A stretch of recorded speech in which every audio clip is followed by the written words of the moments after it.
not do that. You're talking about ankles. More importantly, you're talking about knees, okay? You're talking about knees. And your legs is your livelihood, man. And that's bootleg as hell. Hey, kudos, big ups, Baller Award on a Tuesday to Popovich for keeping it real.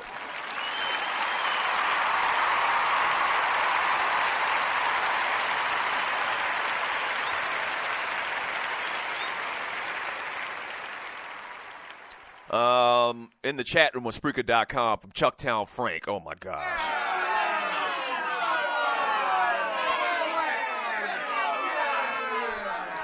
Chucktown Frank says, great call, Grego. I can see how the Boston New England heritage has induced such great vibes from you. I felt like a banner was being put up in the rafters with that speech.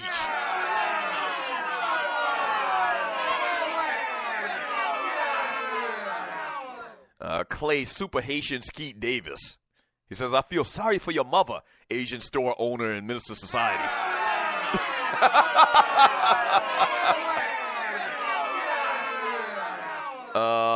From Chucktown Frank, 300,000 or 30,000. I don't know what you're talking about.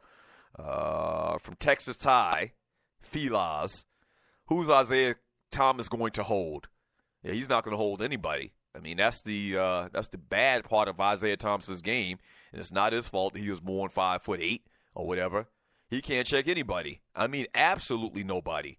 At the end of the games, in situations where they need a better defensive presence on the floor, they take him out of the games. So he's definitely a liability on the defensive end of the court. From Redland, drunk of Ninjaville Kirk. Here we go with that Ninjaville stuff again. If you're new to the Doug Stewart Show, the show takes place in a fictional place called Ninjaville.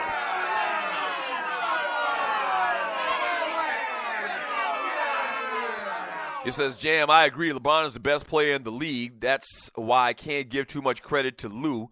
LeBron is what makes them great, not coaching. I will say I got to give LeBron or Tyronn Lue credit, man, for doing a good job and pushing the right buttons. You know, several other coaches have come along and hadn't been able to do it, hadn't been able to win a championship, you know, with the Cleveland Cavaliers over the years, many, many years. They've got rid of many, many coaches trying to get to the next level with LeBron James. And I'll tell you what, Tyronn Lue has done it. He did it last year after taking on for the head coaching position, you know, after the start of the season. When they got rid of, what's the other coach's name? I can't remember his name right now, but you know what I'm talking about. From Sydney Action Jackson and Ninjaville, all corner stores are owned by old black couples, not Koreans.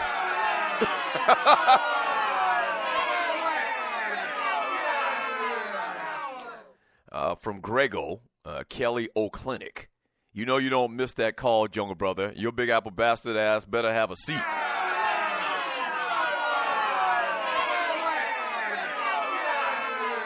So let me give you the latest on that, man. If you're new to the Doug Stewart Show, there's a controversy brewing in Ninjaville. A listener that we had to suspend, that we actually had to exile from the show, who goes by the name or went by the name The Jungle Brother. Apparently people are saying that he's reemerged, and he's been around for a while, a long while. He's been around so long, and the other guy was suspended for so long that he won the actual Buster of the Year of 2016. Big Apple Bastard.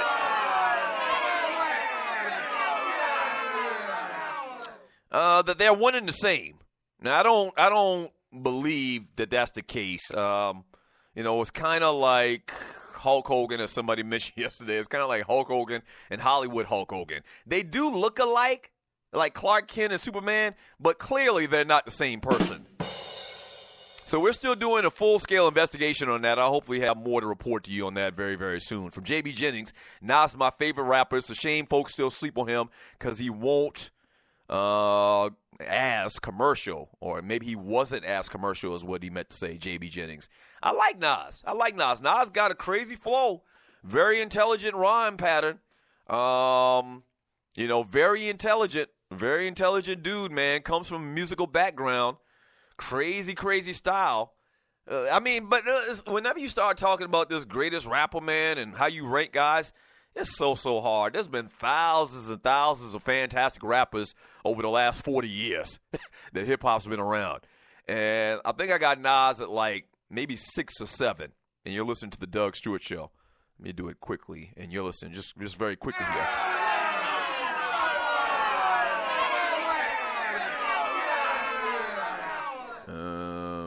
Rock. You're listening to the Doug Stewart Show. And then you got KRS. Then you got Nas. Yeah, skip it there. So number 1, I got Rakim. Number 2, I got Biggie. Number 3, I got Pac. Number 4, I got Jay-Z. And number 5, I got LL Cool J. And then number 6, there's a lot of different varying reasons on how I come up with my top 5. There's a lot of different factors that I have to put into the equation. So number 6, I've got KRS-One. And number 7, Nasty Nas.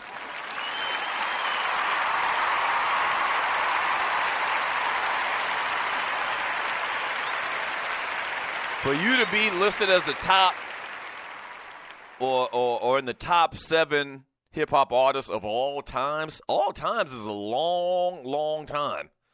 I think that's very, very good. From RC side, Ether was nice, but give me Ice Cube, No Vaseline, because he took out a whole crew. Oh, yeah, classic. Talking about battle tracks. From Brian Hill, I got to go with No Vaseline, Loose Neck. They're talking about battle track. Songs, which one was the best of all time. From Redland, Drunk of Ninjaville, Kirk, he says Brad Stevens should be coach of the year. Ooh. With the talent they got, you could easily make an argument. But I've heard, and I don't know how much it's going to be affected or when they actually have the coach of the year campaign or election or voting is probably the better term. But I've heard a lot of talk about Steve Kerr being the coach of the year. I'm trying to think of anybody else who I would qualify. Jason Kidd had a damn good year with that squad he had in Milwaukee. He comes to mind very early. Who else? Oh, another one I'm hearing a lot about as well, and I've read a lot about, is Mike D'Antoni. But it would put a real bitter taste in my mouth if they haven't voted for the Coach of the Year award yet, and we still have to vote.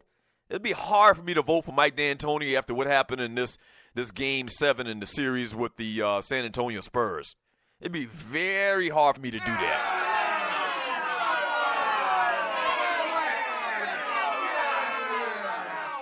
It'd be very hard for me to do that. So, yeah, you got a couple of choices out there that had very, very good years. From Clay Super Haitian Skeet Davis, why wasn't Kelly Oubre playing that much last night? From, I don't know, that's a Scott Brooks thing again. Once again, you start to question Scott Brooks, and it seems like all his career, at crucial situations, man, his lapses. He can't, figure things out quick enough. He can't adapt. Is the saying adapt to die? It seems like Scott Brooks has a problem changing directions and stopping momentum, because we've seen this type of ending several times with Scott Brooks coach teams going back to Oklahoma City. From Clay Super Haitian Skeet Davis, Cleveland about to bitch slap Boston tomorrow. I agree. From ducking and dodging, that manslaughter analogy was too much. No, it wasn't too much. I totally understand where he was coming from. He made a very good point. When you kill somebody inadvertently, it's manslaughter. You can go to jail for that. Most of the times you do. That's negligence. And Zaza Pachulia, and what he did, he may not have intended for the guy to get hurt, but this is what it is. The result is the result. I agree with it 100%. From Big Apple Bastard. Good morning, Big Apple Bastard.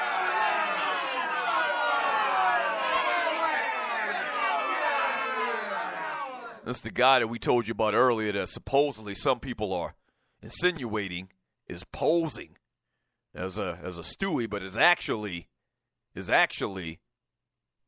the Jungle Brother. Dun, dun, dun, dun.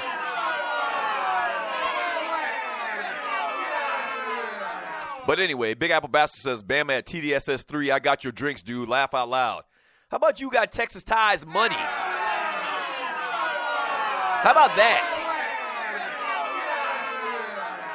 Another long story short, the Big Apple bastard owes Texas Ty, another Stewie, his whole entire paycheck. I don't even want to get to the details now. It's not that much I want to even put time into. From Montana Jones, wonder how the media would have reacted if a black coach would have compared basketball game to manslaughter. I don't know. I would agree with it and say if it were a black basketball coach. I hear what you're saying, though. From Clay's Super Haitian Skeet Davis, Popovich really can't bitch that much, seeing as though he had a player in Bruce Bowen who did the same thing. Now, that is kind of ironic. A lot of y'all reminded me of Bruce Bowen used to do similar type of tactics. Bruce Bowen is definitely somebody that has an international type game.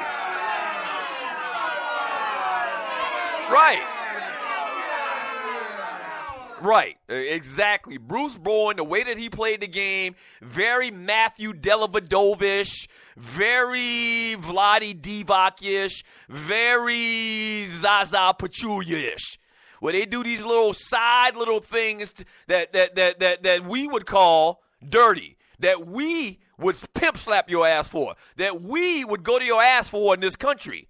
And that's just the way they play, and you really can't put a finger on exactly what they do. It's just a lot of curricular things that they do outside of the normal scope of play. And they know exactly what they're doing. They may not be trying to hurt somebody, but they know exactly what they're doing.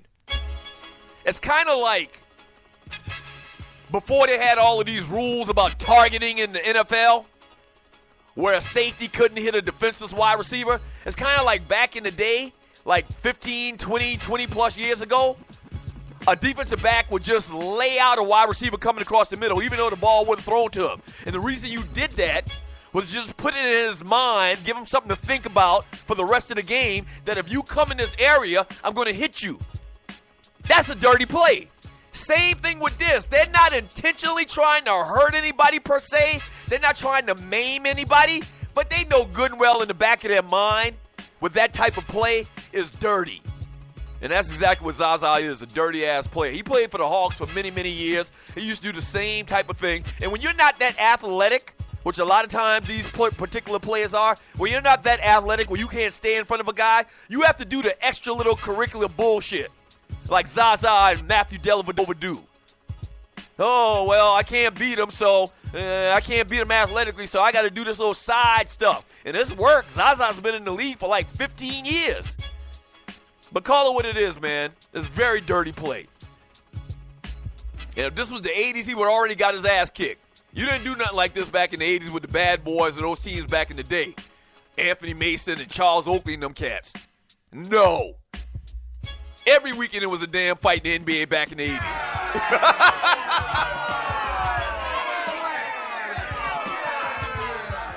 Truth be told, that's why the international players have probably been successful in the NBA over the last couple of years. The way they play basketball, they couldn't play that way in the NBA back in the 80s. 2017, yeah, you can do it. The game is a lot softer than it was. That's a fact. Back in 3 minutes. Hour number 2, The Doug Stewart Show.